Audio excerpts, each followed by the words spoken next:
The fate of England and Australia hanging on this kick. Elton Flatley's wife, Carly, is here in the stand. She'll be on the edge of her seat, as would 20 million Australians.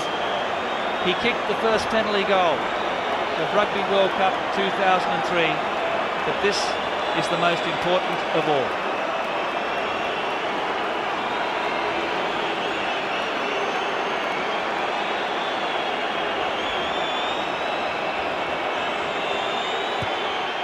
It's extra time, 14-all, only seconds remaining on the clock. Elton Flatley, heroic kick under intense pressure.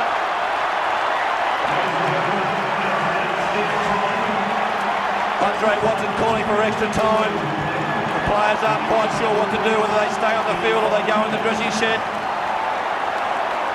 President of the Australian Olympic Committee, John Coates, who oversees Sydney 2000, standing up there in the stand.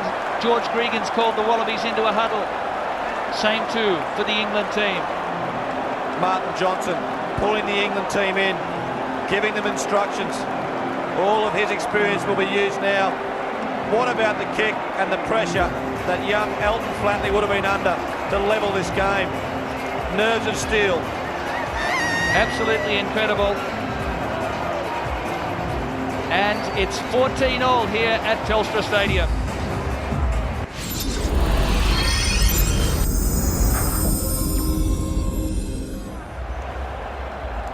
It's back to 1995 at Ellis Park, where South Africa and New Zealand were level at the end of 80 minutes. It was a drop goal by Joel Stransky that decided the issue. Eddie Jones, the Wallaby coach, taking his seat on the sideline, not bothering to walk back up to the stands. Wants to be close to his team. The face on him is looked cool, calm and collected beforehand. He's not cool, calm and collected now, but there's one man who has to be.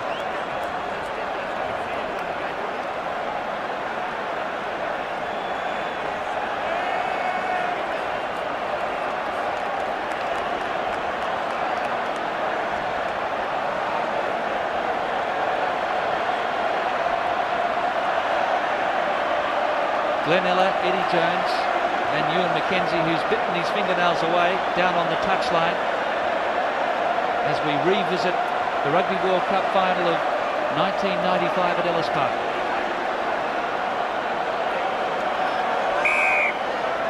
Wilkinson, can he produce a Joel Stransky drop goal to break the deadlock in this extra time, as South Africa did 8 years ago?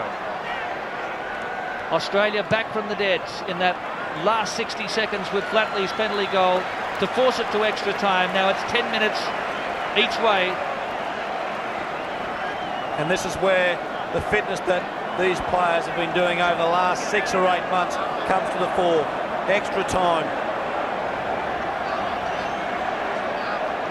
Accuracy so important in every facet of play.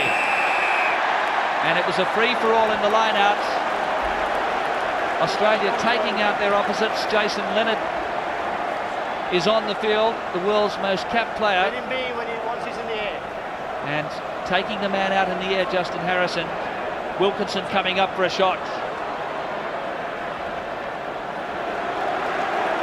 Well, Johnny Wilkinson, as one would expect, going for this kick.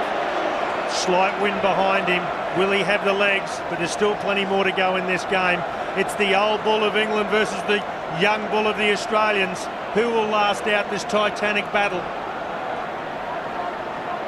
The Royal Australian Mint produced a Rugby World Cup coin, a gold coin, and on it was a left-footed goal kicker poised to have a shot with hands together in prayer. It's not sudden death, it's 10 minutes each way. So we play out the next 20 minutes of extra time. If it's still level, then it becomes sudden death. Wilkinson has got the distance. Unbelievable! 17-14. Johnny Wilkinson, all of 50 metres, 4 from 5 for him. Awesome from Johnny Wilkinson. How good is he? The pressure he's been under this week. 46, 47 metres into a slight breeze puts England in front. We talked about Flatley doing that kick, having a heart of stone. I don't think that Johnny Wilkinson's got a heart. Pinched away by Sterling Mortlock. Australia's chance now to hit back. Flatley called for it. Out wide is Cobain. Woodman took him head on.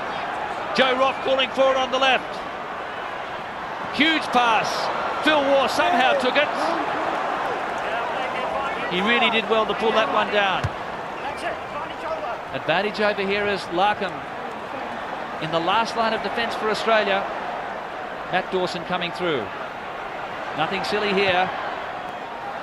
And heaving that one back over his left shoulder.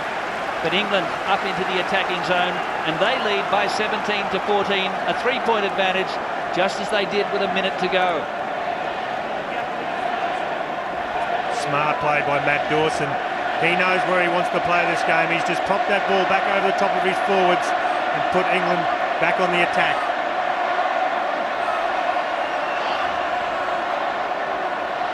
Kay making sure of that one. And now Katz. Just caught by Cobain. Delalio. Johnson supports. Roth was underneath. England. Woodman was out there. Threw it to no one. And now Greenwood. David Giffen around him. Bill Young comes away. And Andre Watson's hurt himself. He's on one leg at the moment. Watson struggling. So too England. Lucy back there. Watson saying, slow it down, boys. I think he either trod on his foot or someone did. He's trying to stretch. Maybe he's suffering from cramp, Tim Horan. Well, it's been a frenetic pace this first couple of minutes as Wilkinson tries to find touch and get the ball out of play, and he does. And the happiest person to have that in a touch is Andre Watson. Big run, Mike Catt came onto the field in place of Tyndall and taken over his role. Great offload to Delalio, and Delalio showed the patience. And then there became a turnover and Joe Roth slipped to the ground. Jeremy Paul now. And David Giffen beautifully. Larkham. Mortlock. Flatley was a decoy as he ran wide. Australia through Rogers now. Haven't seen a lot of him in the second half. But he makes 8 metres for his team. Now Smith. Putting it straight onto his boots. Turnover for England. And it was lost there. Player leaving his feet. Penalty Australia. It's on the knock-on. Don't spoil it. On your feet, please. No advantage of a knock-on, number 4 against Australia. Problems here for Lucy. He fell heavily and awkwardly. Okay. Time out. 17-14 in extra time here at Telstra Stadium. England by 3. There's a couple of fellas over the ground at the moment. Alistair Baxter just getting some running repairs, a bit of a cramp. He hasn't played a lot of football throughout this tournament. He'll be feeling it.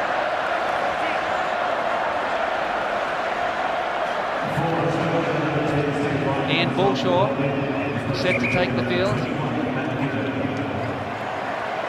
And Matt Giddo back on and Larkham off. Gitto's on for a blood bet, it seems.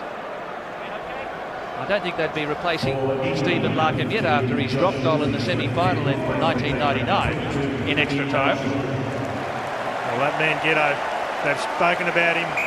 He's raw, he's young, he's not known by the English. He's got plenty of talent. You don't know what he can do. Josh Lucy hobbles off. Ian Bullshaw is on. So Robinson will go to fullback. And Bullshaw onto the right wing. Who would have thought Australia with their backs against the wall coming into half-time are now here in extra time. It's about self-belief for this Australian team as Gitto sends it wide. Cobain went without it. Lost ahead by England. Mike Catt couldn't hold on. Had to be a knock on both ways. Sterling Mortlock 21. didn't want to take that ball. He saw the defence of it, the England backline moving up into his face. The turnover. Andre Watson has said that it was actually a knock-on by the English. Still Australian ball, they're still alive. First knock on by England. Ito and Flatley. Smith couldn't pick up. Then he lost a head. And Gregan just steadies it down. Australia really needed to keep it cool there. And that's coming from the pressure of the English scrum. Australians going backward, and George Smith, who's playing at number 8 now at the back of the scrum, just couldn't handle the slippery ball. Jason Leonard on, renowned scrummager for the England team. Good scrum by Australia, bringing it up on the side to give Phil Waugh a good shot. Wilkinson on his right boot. Takiri back here with Rogers in support. Joe Roth coming back as well. And Rogers safely taking play back to the halfway line, but 2.5 minutes now before the interval. We'll have a 5-minute break and then another 10 minutes of extra time. Matt Rogers making sure of his touch finder. Doesn't want to give Jason Robinson room to move. One of the best counter-attackers in the game.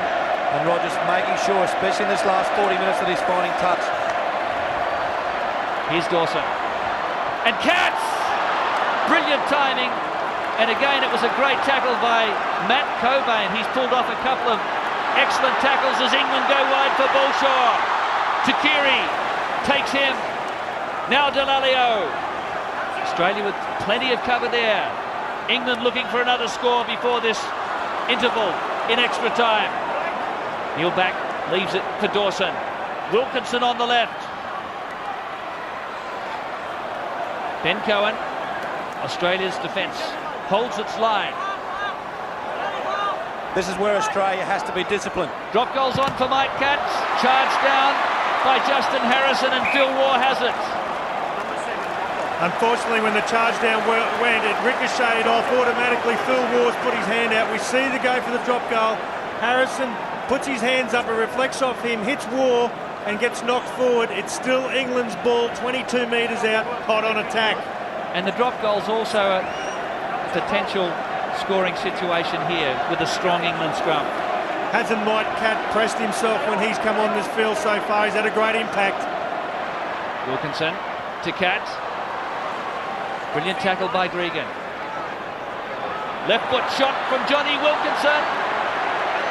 And Phil Waugh was up there quickly. Wilkinson, he knows how important it is in this extra time to put points on the board.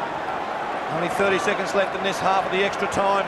Wilkinson a little chip away, veered off to the left-hand upright. Good pressure, Australia. Just 20 seconds or so before the interval in this extra time. This is Bolshaw. Harrison's out here. He took him well. And over the touchline. And the crowd on the far side enjoyed it.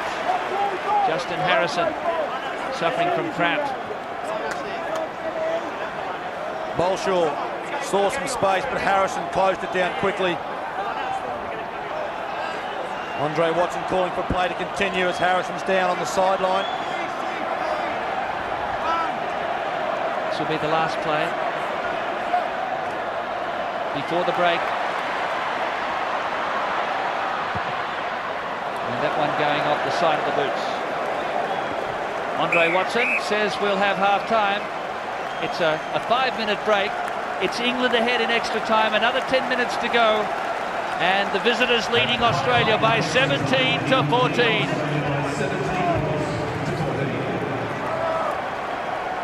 It was the Johnny Wilkinson 50-metre penalty that has given England this 3-point cushion.